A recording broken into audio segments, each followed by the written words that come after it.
Welcome to Stampscaping 101. I was looking at this paper right here, the rainbow holographic paper, and I was thinking, if there's a paper that's perfect for this Nebula stamp, this is the Nebula with star, I thought this was the perfect paper for that. I don't know, I hadn't really thought about that before, but kind of deep space celestial objects would be really fantastic with this.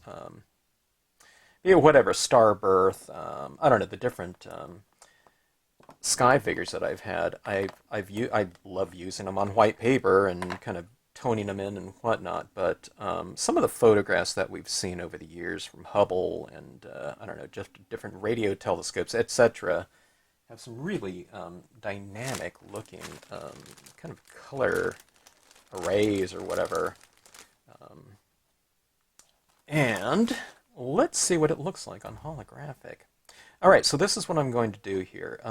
I could just stamp this right in the middle and just kind of darken in the surrounding area with ink, but I'm going to put some cloud formations around it. It just gives it kind of extra texture, okay?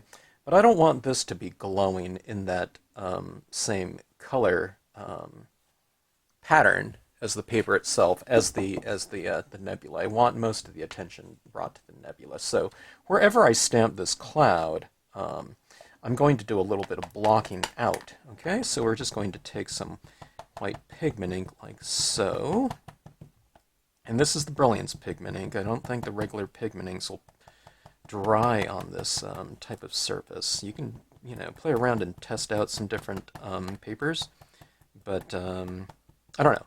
If it doesn't dry for you on your experiments, then just wipe it off and, I don't know, use it for something else. Use it with a different ink, But definitely the different types of solvent inks will dry on here. I don't know, you have to kind of play around with things and test them out for yourself. But things like alcohol inks will dry on here, but I don't think you can kind of spread them around very easily. Maybe the bottled ones, though. You can give that a try. You should be able to paint those on, but like an alcohol pen or something like that would dry really, really fast. So, I don't know. Play around with things and see what you think. Just kind of naturally thinking, alcohol dries much faster than oil, right? Now, this Brilliance ink is an oil, but it has some kind of binder in it that's designed to dry on less porous surfaces than other pigment inks. They did this because I think so many people used glossy cardstock, and you couldn't really stamp with something on glossy cardstock with pigment inks. Okay, so Tsukaneko came out with this one, and they're just some kind of drying binder in the formula that allows it to dry over time. Okay, but this is really easy to kind of spread around on here like this, and I like to have it a little bit more irregular. Okay, so some of it's a little bit more opaque, some of it's a little bit more translucent, depending on the amount that I lay down on there. Okay, you want to have some pretty moist pads for this type of process right here. I have re-inkers for my Brilliance pads. I don't know. I'm just not used to doing so much inking up of my re-inking of my pads, but because I'm used to using dye-based inks, but sometimes I have to ink this thing up like, I don't know, with every project it seems like sometimes. Some of my dye-based inks I haven't inked for 10 years and they're just still, real juicy, but still getting used to that. Okay, I'm going to heat set this for a little bit.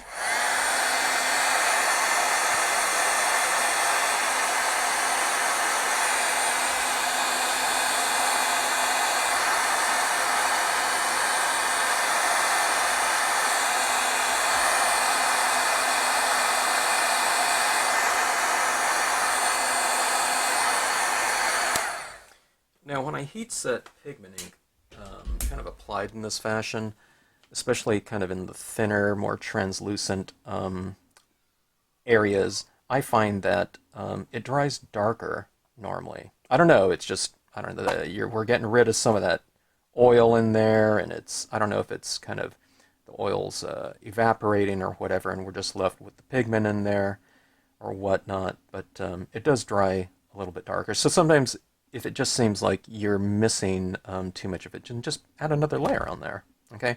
But you have to kind of do it with a pretty moist, applicator. Don't do it with a dry one too much, otherwise you might be lifting the material that's still down there, that's not quite dried and set yet. So I don't know, you just get a feel for it and just use a lighter touch with a wetter applicator. Okay, so these are going to be stamped in here, all right? But my nebula will go about like so. Okay, now we're going to do a lot more filling in here too, with some black pigment ink after I stamp this out. Okay, let's see if I have, speaking of re-inking, let's see if I have enough ink on my graphite black here.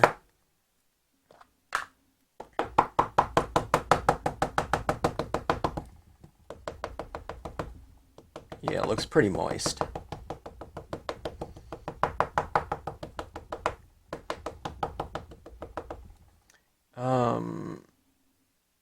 I don't know, maybe I could use a little bit more. I tend to go a little bit thicker with my applications. I'm really not used to doing that with dye-based inks because I don't want things too blobby. But when I'm going on this paper right here and doing this big kind of, I don't know, it's almost a slathered application of ink on this holographic. The holographic paper is just so loud. That's what we love about it, I mean, if we're getting holographic, I don't know, I guess we could get one that's a little bit more subdued, but generally it's a pretty eye-catching surface there.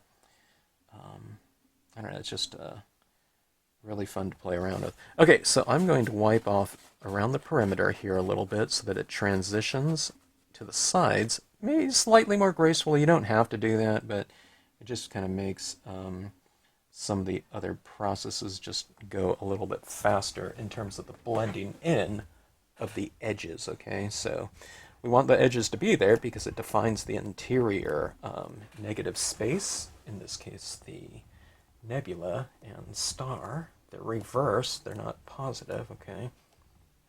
The way they are, and they represent light. So it should be the negative space in there. All right.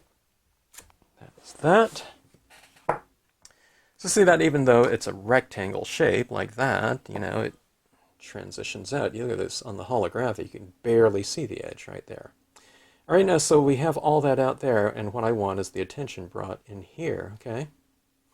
All right, so that being said, let's start off with that process here. Let's see, let me grab another.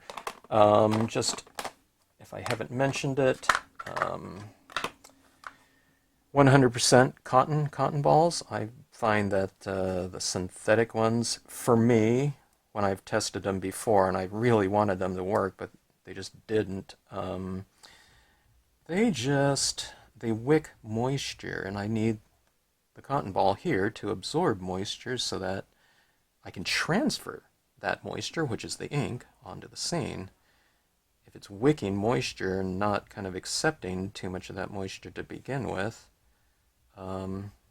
it makes it really hard to apply it because there's nothing on here to apply. So that, I don't know, go for 100% cotton. Cotton balls are cheap, and I bought this pack of 200, like, I don't know what it was, $2 or something like that. And I've been using them a lot. I mean, you can use the same one, too, several times, so, they're not expensive tools, And like I said, I use them to death. I might use one for, I don't know, 3 or 4 scenes, maybe? Yeah, it's not too bad. Okay, so adding this down, you can make it a little bit more opaque, you can make it more translucent, depending on, how much you apply, okay? Don't see this as like a paintbrush unless you dry brush with your paintbrushes, in which case that would be good. But see it as like a, just like a applicator in which you're applying, think of it as if you're applying kind of a dry medium to your scene. Kind of that's the spirit in which you want to add this thing. You know, see it's a real kind of feathered type of touch right there. It's not like a big slathering. Now I was going for a pretty big slathering over here because I wanted that area to be fairly dark, okay? But down here where it's going to be in the clouds, I want it to be fairly graceful and light, okay? Because that's where my clouds are going to be. And what I'm doing out in these areas right here is I generally want there to be somewhat of a vignette around the piece. All right, I like to kind of darken in my four corners. Unless, I mean, you know, if there was a corner that had a sun or a moon right there, kind of in the corner, then maybe I wouldn't do this. Too strong of a vignette, at least. Okay, now, right in here, I think maybe I put in a little bit too much. So what I'm going to do is I'm going to take my cotton ball, and I'll just kind of dab that in there, and that kind of starts to remove a little bit of the ink. The ink is setting up pretty good, though. You know, it's not just wiping off on me, you know, with the cotton ball at least. If I took my finger in there, it'd probably wipe off, you know, fairly easily, but... Okay, just kind of blending this around like so. You know, we can have a little bit of that, you know, translucency. So see, let's see if you can tell here. See that, where I'm kind of removing that right there? So it kind of removes some of that. And that's kind of fun. So see, it's not, it's kind of a circular process. You add, and you can, you know, subtract, you can remove, whatnot. I can soften the area around my nebula a little bit. I don't want to soften it up too much because, you know, I want that imagery to be fairly well defined. All right, we'll soften up some areas around where the cloud impressions are going to be. It kind of looks a little bit muddy. It looks like, you know, sometimes it looks like you're smearing, in which case I guess you are. But, you know, I wouldn't worry about that. I wouldn't worry about fingerprints and things like that. It happens on this. See, like around here where I'm touching it, you know, you really get your fingers kind of, you know, inked up. So you just apply it back in there. And now see where I'm touching it right there. It's probably removing some of that. So, you know, so be it. It's inky fun. It's inky, messy fun at times, you know. I just take a little lava stone or pumice stone, and it comes right off. Okay, so this is the cloud cumulus right here. Same type of thing. This area up in here, you just got to check the billows right here. See the direction of those billows are kind of pointing up like that. Okay, if you're using it unmounted, you don't have this as a reference, but top billows right here, that's always going to be pointed towards my light source. Okay, so I wipe off that section right there, right up top there. See where it's wet down here and dry up here? All right. See those little loopy things? Always have those parts aimed towards your light source, okay? So when I stamp it down here, it's going to stamp like that. And then when I ink it up again and stamp it up here, they're going to be pointed downward like that, okay? Because that's the direction of the light, and this is going to be our light source, okay? All right, so go right here. Just overlap. You don't have to, you know, you can overlap by like a 1/4 inch to a 1/2 inch. That's a lot of leeway, okay? You don't need perfect placement or anything like that. Okay? And there's a cloud right in there. Okay, we'll blend this in. Now, see, that's where I've blocked out, so we don't have all that color shining in the clouds. I mean, it wouldn't be bad if, you know, some of that was shining in the clouds. That'd be fine if you want that. I mean, you don't have to do any of this shading, and you can just stamp the cloud and the nebula, and everything would be kind of the same kind of visual volume, you know, with the holographic. Holographic's pretty cool. I like to subdue some of it though, and just it kind of tames it a little bit, okay. And I kind of bring emphasis with that color to certain areas. All right, so see this? Kind of pointing in like that, all right, towards my light. That's my light source, you know, the nebula. that. All right, now we have that area to fill in. Ink it up again. Wipe off that top part, or you can kind of wipe off the entire edge area. You know, I'm removing a pretty good amount of ink like that, okay? Top like that. This part is wet. Take that, and overlap your cloud too, okay? This is right edge on edge, but no, it's like that. You can come into, this one right here, you can come in like a 1/2 inch to an inch. That's why placement and things like that, some people say, oh my god, I'd never be able to place. Well, if you can't be, it's being less careful. See, I'm coming in like this into this design. That's like an inch into it. Well, people think that we're doing with placement because that's what you're used to doing, and a lot of times with forms of stamping is you're stamping edge into edge, and you think you have to be so careful of like stamping edge into edge, but this is going into it like this. You know what I mean? I don't know. That seems easy to me. Stamp that out and come in, just stamp right over the top of it. All right. So you need to get rid of that notion if you're kind of new to it, because what you're doing is you want to blend everything together, right? So that includes overlapping of your designs. So I wouldn't say call it less careful, but it's less tedious types of layering and positioning of stamps. You don't need to measure things out so carefully or carefully at all, because there's always that kind of 1 inch to, I don't know, 1/4 inch to a 1/2 inch usually of overlapping, but some things you can overlap by an inch or so. I wouldn't overlap 3 inches into each other, you know what I mean?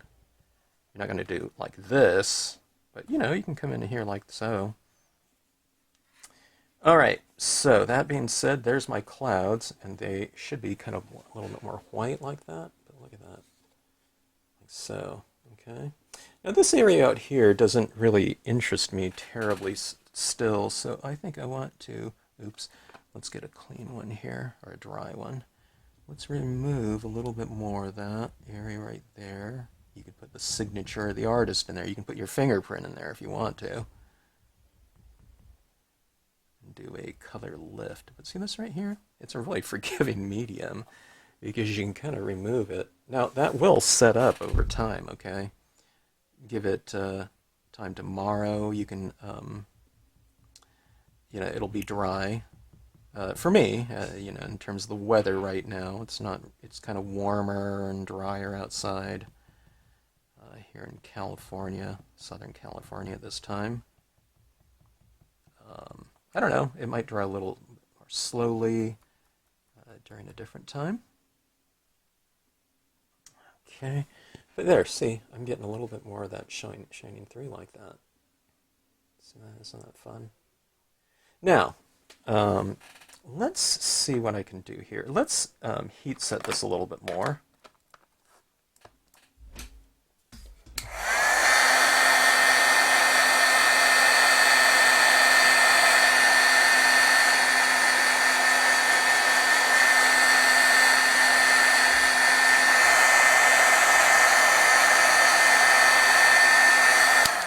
Really pleased that this isn't curling on me too much. Sometimes it, you know, it starts to curl. It's more so with the foils. This is cardstock, I believe, officially. Where the foils are, I don't know, it's just a different type of surface on there. But what I want to see is if I can give these clouds a little bit more kind of an airy essence, a lift or texture. Okay, so I have just some white pigment ink on here, and I'm going to apply it up here in these cloud areas like so. Okay, and I say I hope I can do that, and I mean what I mean is I hope I can do that without kind of lifting the impression. The black impression is still a little bit moist. I didn't dry it completely with that heat setting, but it just dries it a touch. I'm not going to go in the darkest area there with that. But see how this kind of goes over my black area, and it gives those clouds a little bit more kind of a reflective essence. It says that they're defined by moisture, illuminated moisture in the air, like suspended moisture, right? I can go over some of that black pretty good, but that, I make sure that I have a pretty wet applicator right there. But let's take a look at the difference between these clouds down here. Look at how they're illuminated. And then see this one right here. See how different they are? Doesn't that have a nice kind of feel to it? And now what we'll do is we'll come up into this one right here and do the same. See that softness right there? Okay.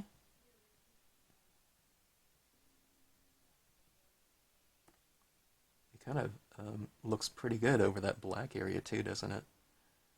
Doesn't it kind of...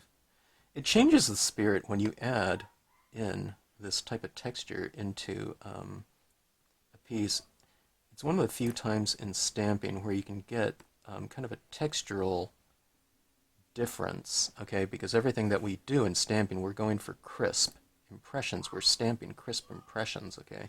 I try to have my designs look very soft and airy inherently in the impression itself. But this is a way that we can go in and we can enhance that textural change. Texture is really important to me in my pieces. Texture and definition, visual weight and changes within the design. So I add all of that into my designs so that they're not kind of a one-note type of stamp. Because you want all of these different types of qualities in a stamp design so that you have kind of an inherent visual richness in the design. But there's only so much you can do when you're you're working with black and white. Okay, there's no grayscale in rubber stamps. It's either positive or negative. There's no kind of grayscale in there. So what we're doing is we're just giving the illusion of it, and then you're enhancing it with your different inks there. Okay, so that looks pretty good right there in terms of kind of our effects. Okay, like that. I think this is where I go in and do a little bit of fine tuning. Let's go in with some of this black. I might need to re-ink that. Okay, see, look at all that ink that's still in my cotton ball. Okay, and I want to bring a little bit more emphasis to that nebula. So I'm going to darken in the clouds a touch more. Okay, and that should do it. I just, these were so light, okay? And the star of the show is still the color right there, okay? But see that color showing through over there? Still a little bit too. Okay, so that is that. Now what I want to do here is I think I'm going to add some, look at this right here. I left my cap open for my bleed-proof white, but the bleed-proof white is such a great, come on water, what's wrong with my water bottle? Here we go. The bleed-proof white is so great that it just reconstitutes instantly. And now you have a great medium for this next technique here. You want it kind of a, it's like a maple syrup type of consistency, or like a Elmer's glue type of consistency or so, okay? I mean, if you want these to be real translucent, then you can really thin this out more, but I typically want a pretty opaque little dot. Okay, now I'm just kind of inking up the tip there, or loading the tip, I guess you can say, with this. This is a water color, an opaque watercolor paint, bleed-proof white. And you don't really use a lot, I don't use a lot of it, per card. This bottle's getting pretty low, but I've been using it probably for, I don't know, 10, 15 years maybe. I don't know if it's been that long, but it's been quite some time. All right, let's take a look here. Now see this area out here, I think that, it looks okay, but it's just, it's missing its kind of a, I don't know, zip. All right, so what I'm doing here is I have this about, I'd say it's about 5 inches away. I might go in a little bit closer too, but here, let's see. Let's zoom into about right here. Okay, so this is about, about 5 inches, 4 inches, 5 inches. Okay, and we're just going to add in these extra stars in here. So this is like deep space imagery. So now the clouds wouldn't be so deep space, but I don't know. They kind of blend in very nicely with this nebula formation. You see, I got a bigger, thicker dot there, but that looks pretty good. That you have that variation. But look at that. See those little stars out there. I mean, you could just hand do some stars one by one. Okay, this one comes out a little bit more random, or a lot more random in terms of the size. Okay, I'll put some right over my clouds too.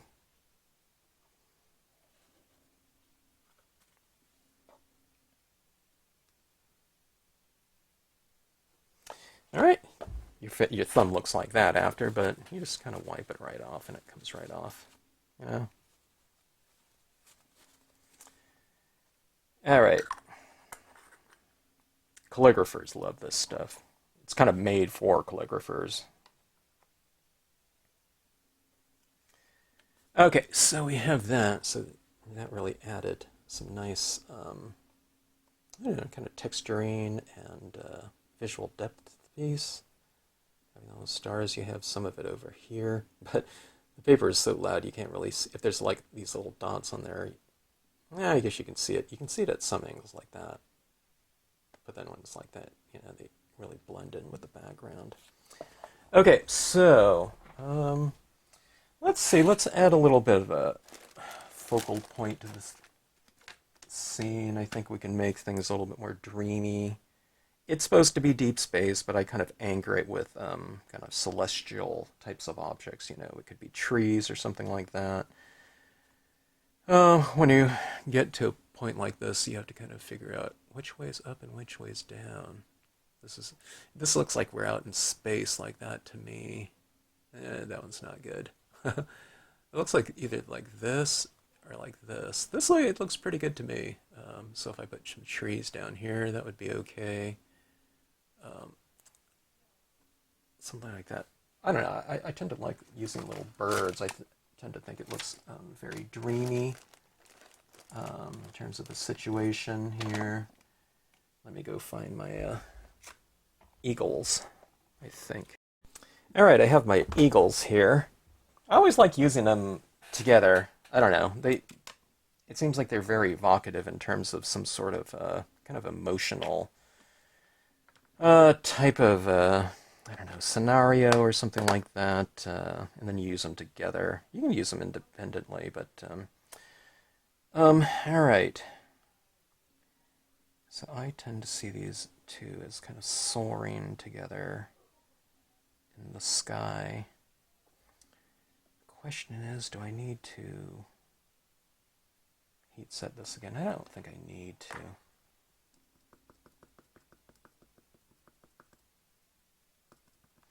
All right. Now, sometimes when you stamp over kind of wet ink, it kind of applies, but it also kind of removes at times too. And sometimes, I don't know, I stamp these things out and it's kind of wet, so a lot of that ink doesn't transfer sometimes, as good as I'd hoped. Still kind of figuring out this type of surface here. I really like the results that I get from it, but I never know exactly. I find it's less predictable than some things. Okay, so see, this is what's kind of fun about this too. All right, so see where that ink transferred there. But can you see that? Yeah, you can see it right there. It removed some of the ink that was underneath there too, and it gave it that little bit of an outline, which is kind of cool though, right? It tends to look a touch more, I don't know, dimensional by having a little bit of an outline. I often do, but I put highlights on things, but when you do this on this surface right here, I don't know, it could be the combination of ink or whatever, but it just inherently has a little bit of that um, highlight or outline in the piece.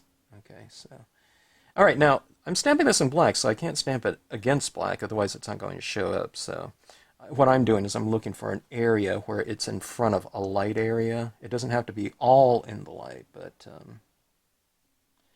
you know, in a pretty decent amount of it, you know, so that we can see the silhouette, you know, because the background is black in most of it.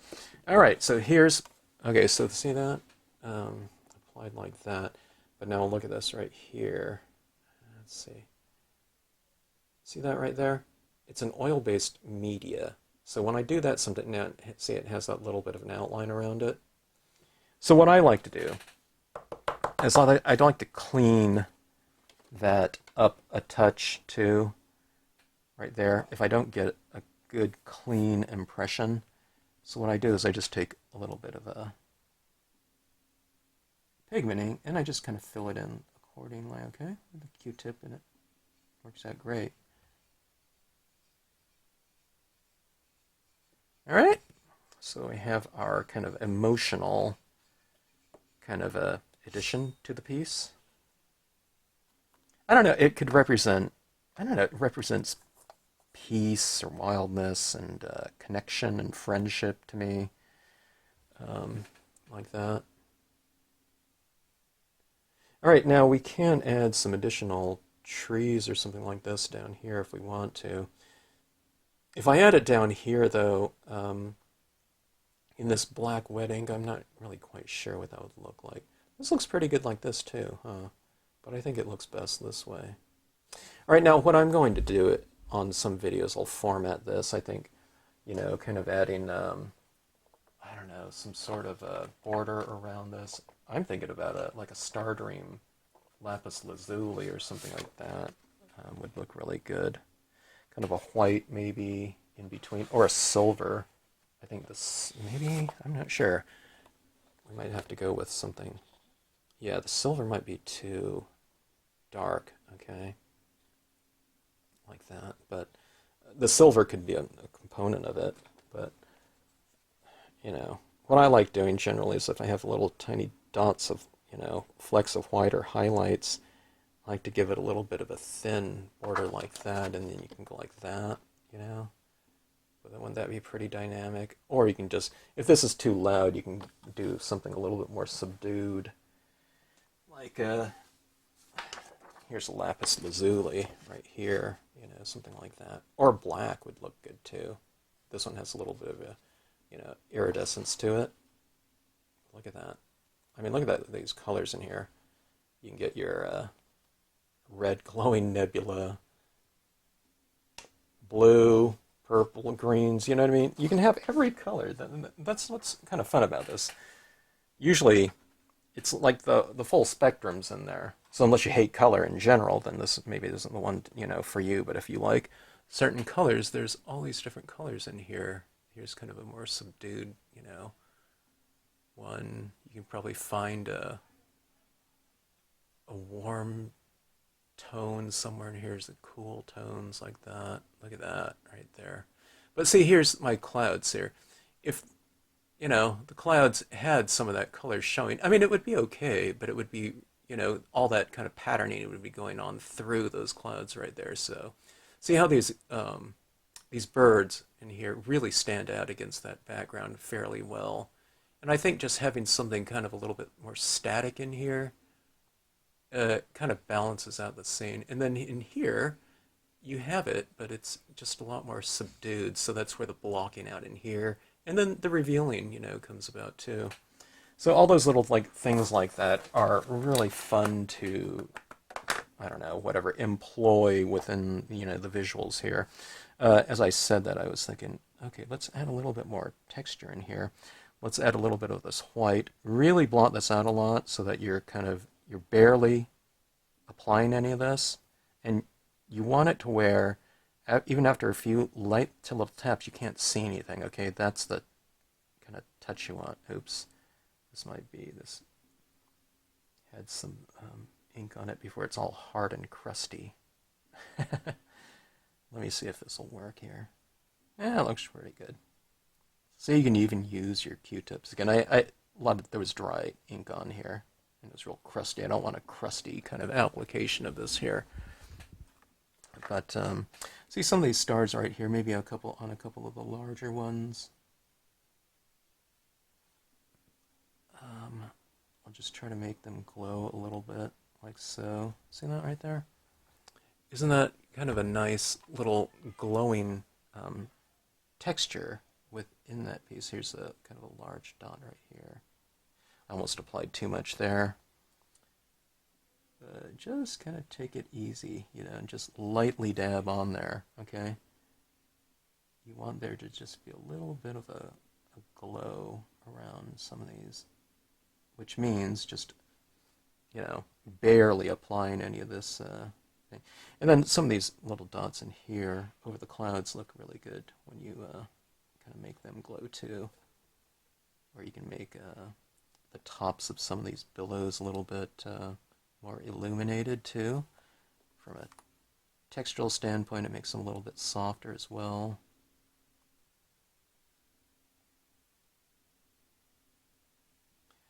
Something like that. It's just really fun stuff to do that. Now, at arm's distance, we have a little bit of textural changes in here. Doesn't it make it a little bit more rich? And doesn't it make that space in there have a little bit more depth too? Okay, so that is that. I mean, you can just keep going on and doing these little types of effects like this.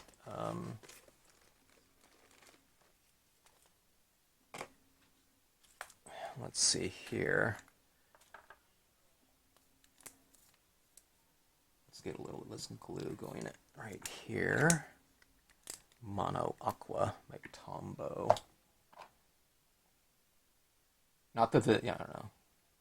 Not that this is I think this is the best glue for this. It's just the only one that I happen to have around. I barely used glue over the years on any project. I'm hardly ever gluing anything, apparently. But just putting these little drops of glue here and there.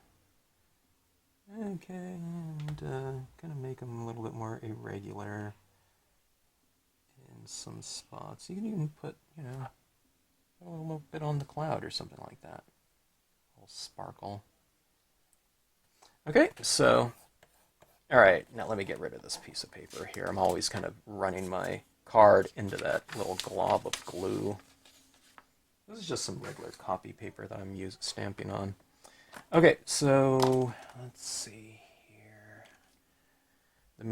Okay, everyone asked me about Marvy Jewel Picker. It's a double-sided one.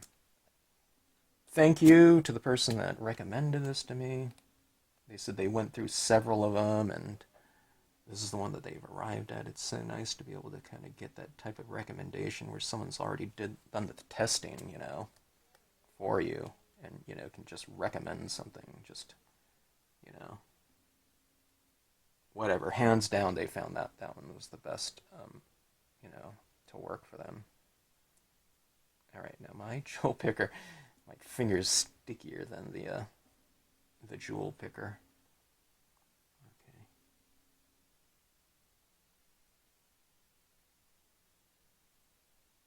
Okay. Oops, I flipped that one upside down here. I'm getting a little bit of a glue on my tip here, which isn't good. What you do on this right here is you just kind of clean it off with some water and it'll be fine. Okay, there we go. I'm just doing some kind of smaller, my smallest of these little crystals. A lot of you asked me what crystals these are. These are the Tech Unite ones. All the information for these videos is in the description section. I actually started linking to it because I'd get the same questions all the time. But it's not that I don't use this because I found these are the best. They were like the cheapest ones, and they look pretty good. I thought I'm just going to test these out, and if you know, these ones aren't sparkly enough, then I can always get some other ones, because, again, these are so inexpensive. You know, there's like 2,000 of them for, I don't know, a few dollars. Again, I'm holding this at an angle, seeing where I've added those little glue dots. I think I got them all, except for that one. Okay, and that one, let's put this one back here. Let me get a little bit of a larger one.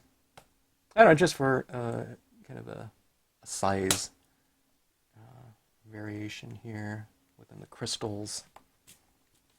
The magic of the crystals. Okay, so anyways, so there's some little crystals in here.